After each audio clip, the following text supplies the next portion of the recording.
Hello guys, welcome back to my YouTube channel. তো এই ব্লগটা হচ্ছে আমার বার্থডে দিনের। তো চলো ব্লগটা শুরু করা যাক। বার্থডে দিন সকালবেলা তাড়াতাড়ি রেডি হয়ে চলে গেছিলাম মন্দিরে। তো তাড়াতাড়ি যেতে পারিনি, অনেক বেলা হয়ে গেছিলো মন্দিরে যেতে।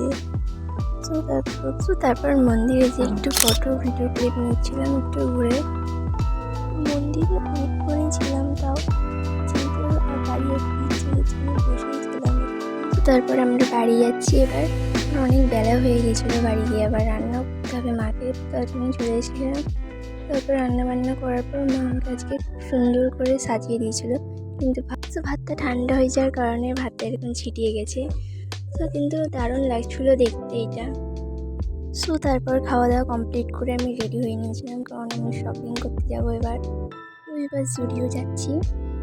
অনেকক্ষণই দাঁড়িয়েছিলাম, কিন্তু দেখছি বাসই আসছে না। তারপর ফাইনালি বাসটা চলে এলো। তারপর আমরা চেপে চলে গেলাম সুন্দর ভিউ দেখতে। বাসে করে গেলে তাড়াতাড়ি হয়, কারণ বাস স্ট্যান্ডের পাশেই হচ্ছে শপিং মলটা। এমনিতেও এখন জুডিওতে সেল চলছে, তো সেরকমভাবে বেরোনো হয় না একটু, তার জন্য বেরিয়ে গেলাম আজকে।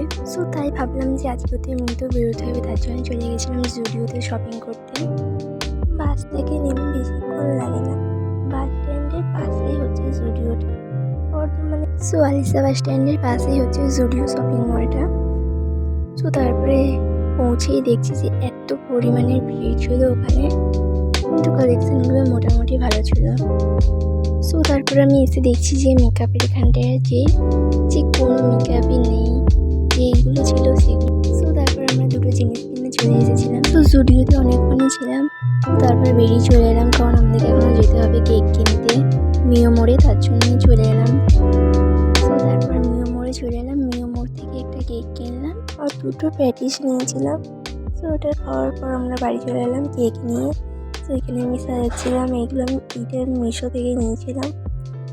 আর এখানে আমি নিজের মনে কিছু একটা গান করছিলাম আর ডান্স করছিলাম।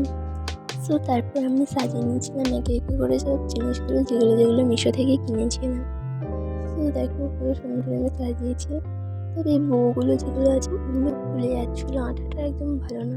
তারপর সাজাতে প্রচণ্ড দেরি হয়ে গেছিলো, প্রায় 8:30 বেজে গেছিলো। তারপর আমি ঝটপট করে রেডি হয়ে তাড়াতাড়ি করে কেকটা কেটে মাকে খাইয়ে দিলাম, আর মা আমাকে একটুখানি খাইয়ে দিল। এই ব্লগটা এই পর্যন্ত। ব্লগটা ভালো লাগলে লাইক অ্যান্ড সাবস্ক্রাইব করে দিও।